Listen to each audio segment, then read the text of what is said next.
Janwada farm house అక్రమ నిర్మాణమే. KTR బామారిది form హౌస్కు permission లేదు.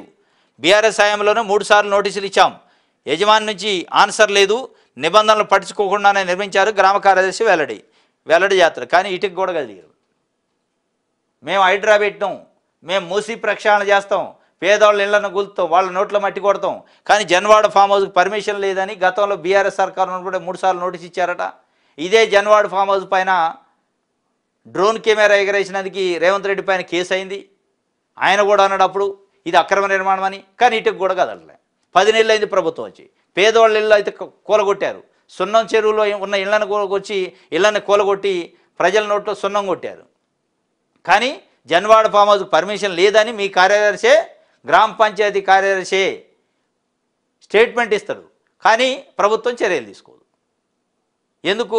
దీని వెనుకున్న మతలబ్ ఏంది? లోపాయకార ఒప్పందాలు ఏంది? మాట్లాడితే బీజేపీ బీఆర్ఎస్ మిలాఖత్ అయినాయి, అందుకే ఢిల్లీ పోయింది అంటున్నారు. మీరేం మిలాఖత్ అయ్యారు? ఎందుకు గోలవట్లే? జన్వాడ ఫామ్ హౌస్కి పర్మిషన్ లేదు, కేటీఆర్ బామర్ది. అది మీరు కూడా అపోజిషన్లో ఉన్నప్పుడు రేవంత్ రెడ్డి గారు కూడా చెప్పిండు. ఇవాళ మీరు ముఖ్యమంత్రి, కూలవాలంటే గంట పని. ఎందుకు గోలవలేకపోతున్నారు? దీని వెనుకున్న మతలబ్ ఏంది? నాగార్జునకు సంబంధించిన ఎన్ కన్వెన్షన్ గంటలలో కూల్చారు. కేటీఆర్ ఫామ్ హౌస్ దగ్గరికి పోవడానికి బుల్డోజర్ లేదా? పర్మిషన్ రావట్లేదా? మీ మిలాఖత్తులు ఏమైనా ఉన్నాయా అంటే మిలాఖత్తులు ఉన్నట్టే అర్థమవుతుంది. మరి ఎందుకు గోలవరు?